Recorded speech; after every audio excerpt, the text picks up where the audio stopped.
Peringatan hari ulang tahun ke-80 Republik Indonesia tahun ini akan berlangsung dengan suasana yang berbeda dari tahun-tahun sebelumnya. Pemerintah membuka kesempatan bagi masyarakat untuk hadir langsung mengikuti momen di Istana Merdeka, Jakarta. Bagaimana memaknai peringatan HUT RI tahun ini dan apa bedanya dengan peringatan HUT RI sebelumnya?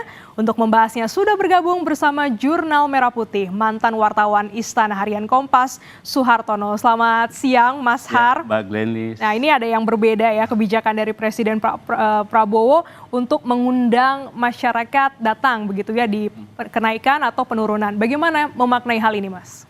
Yang pertama bahwa antusiasme masyarakat itu tinggi karena Presiden Prabowo untuk pertama kalinya menyelenggarakan peringatan 17 Agustus. Detik-detik penaikan bendera dan penurunannya. Yang kedua, masyarakat juga antusias karena ingin tahu apa yang akan diselenggarakan oleh Presiden Prabowo untuk pertama kali dalam penyelenggaraan 17 Agustus ini. Kan pengen sama ini udah tahu dari era-era sebelumnya ya. Nah, ini kan Prabowo ini kan upacara pertama Prabowo ya, juga pertama ya. kali ya. Apalagi kan Presiden 3 kali ikut pemilu kan kebetulan kalah ya. Jadi pasti punya semangat yang tinggi. Nah, rakyat ingin melihat semangat yang tinggi itu seperti apa. Nah, yang kedua juga peringatan kali ini berbeda dengan tahun sebelumnya. Tahun sebelumnya itu diperingati di 2 tempat. Presiden Jokowi dan Presiden terpilih Prabowo ada di halaman Istana Negara IKN, sedangkan Wapres Ma'ruf dan Wapres terpilih Gibran Rakabuming berada di Istana Jakarta, di halaman Istana Merdeka Jakarta. Nah, yang sekarang juga muncul adalah semangat Presiden, Mbak. Presiden bukan cuma sekedar merayakan kemerdekaan, tapi katanya memeratakan kemerdekaan. Artinya ingin menunjukkan wujud nyata kemerdekaan itu di bidang pendidikan misalnya, dibangunlah sekolah rakyat untuk menampung anak-anak miskin yang tidak tertampung di sekolah umum. Lalu di bidang ekonomi, mendirikan Koperasi Merah Putih. Lalu di bidang pendidikan, beliau mendirikan sekarang cek kesehatan gratis. Untuk pelajar. Iya, untuk kesehatan ya, untuk para pelajar. Dan juga ada program makan bergizi gratis. Nah, jadi dengan slogan itu Presiden punya semangat. Itu adalah makna. Tapi apakah kemerdekaan ini hanya sekedar slogan? Ini yang harus diwujudkan oleh Presiden Prabowo. Kalau memang ingin memeratakan kemerdekaan, 3 bidang pendidikan, ekonomi, dan kesehatan itu harus terpenuhi. Oke. Kira-kira seperti itu, Mbak. Ini menarik karena memang ada ungkapan ya memeratakan kemerdekaan. Tadi kalau kita simak bersama juga Presiden bilang bahwa ingin sederhana saja karena banyak yang mau difokuskan untuk rakyat. Seberapa sederhana sepertinya untuk kegiatan tahun ini, Mas? Kalau dilihat dari segi jumlah undangan yang datang, kan sampai hari ini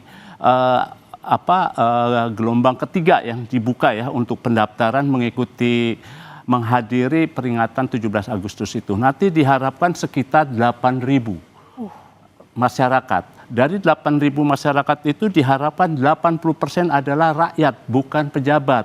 Atau kolega-koleganya dari partai-partai ini termasuk Partai Gerindra. Bukan, tapi masyarakat. Nah, sekarang masyarakat itu datang. Yang namanya pesta rakyat yang akan digelorkan oleh Presiden Prabowo, mereka setelah peringatan, seperti dulu ketika kita hadir, habis selesai pulang hanya mendapat souvenir saja, terus pulang. Nah, sekarang digiring masuk untuk menikmati makanan.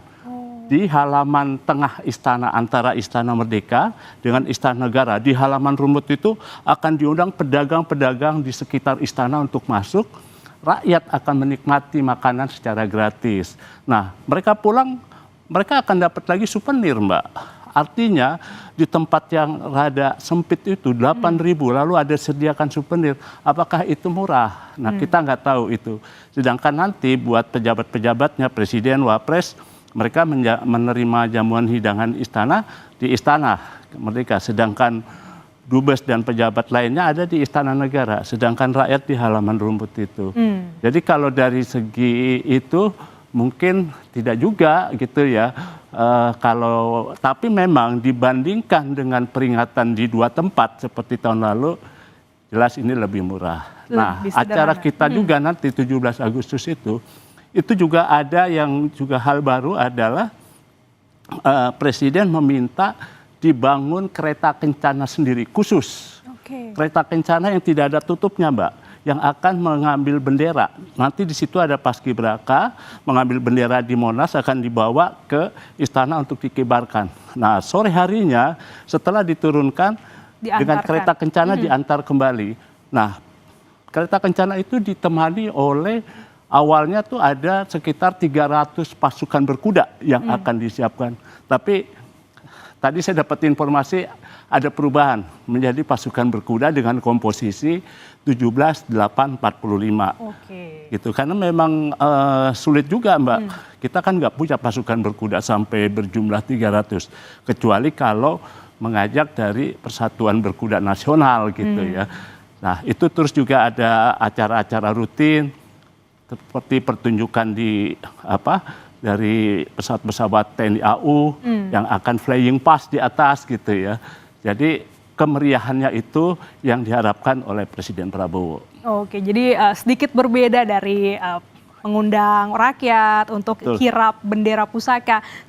Sedikit dengan singkat, Mas Har, kita juga ingin tahu sebenarnya bagaimana sih perayaan HUT kemerdekaan oleh presiden-presiden sebelumnya. Di presiden pertama, Presiden Soekarno, itu perayaan pertama setelah ibu kota Jakarta dipindah ke Yogyakarta itu dirayakan di halaman Istana Gedung Agung. Dari sejak tahun 1947 sampai dengan 49. Itu perayaan sederhana. Belum ada paskibraka, hanya adalah pejuang-pejuang yang mengambil inisiatif untuk menjadi pasukan pengibar bendera. Nah, setelah ibu kota dari Yogyakarta pindah ke Jakarta, untuk pertama kalinya tahun 1950, Bung Karno menggelar peringatan upacara 17 Agustus di halaman Istana Merdeka.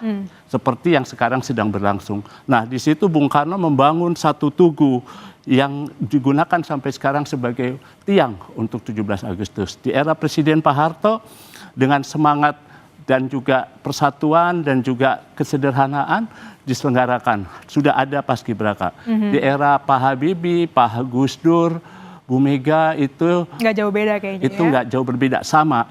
Tapi yang menarik di era Pak SBY itu juga menarik, meriah sekali karena kita mulai mendengar tuh ada lagu-lagunya Pak SBY yang dimunculkan di tengah-tengah setelah acara itu. Dan di acara itu Bu Mega tidak pernah hadir, mantan presiden tidak pernah hadir di eranya Pak Presiden Pak SBY.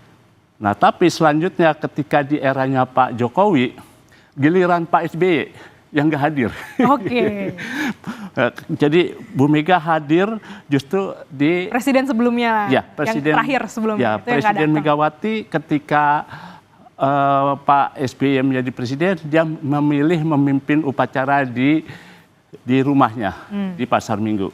Begitu juga ketika Pak Jokowi menjadi presiden, suasana meriahnya juga sama, menarik ya. Tapi Pak SBY memilih acara di Pacitan. Itu. Nah, di tengah-tengah acara Pak Presiden Pak Jokowi itu, memang yang menarik itu adalah ada musik-musik itu.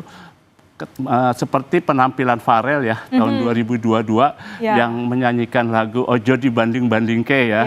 Lalu tahun berikutnya tahun 2023 juga ada Putri Aryani ya. Di peringatan itu menyanyikan lagu Rungkat gitu ya. Jadi suasananya itu berbeda memang setiap tahun. Bisa dibilang setiap presiden punya ciri khas masing-masing, termasuk ini Pak Prabowo kita nantikan nanti di tanggal 17 bagaimana perbedaannya, kemeriahannya. Semoga ini bukan hanya sekedar perayaan biasa, tapi juga bisa sesuai dengan harapan dan tujuan dari Presiden Prabowo. Ya, memeratakan kemerdekaan. Ya, memeratakan kemerdekaan. Terima kasih Mas Har sudah berbagi insight dan juga cerita terkait dengan peringatan kemerdekaan Republik Indonesia dari presiden-presiden sebelumnya. Terima kasih, saudara.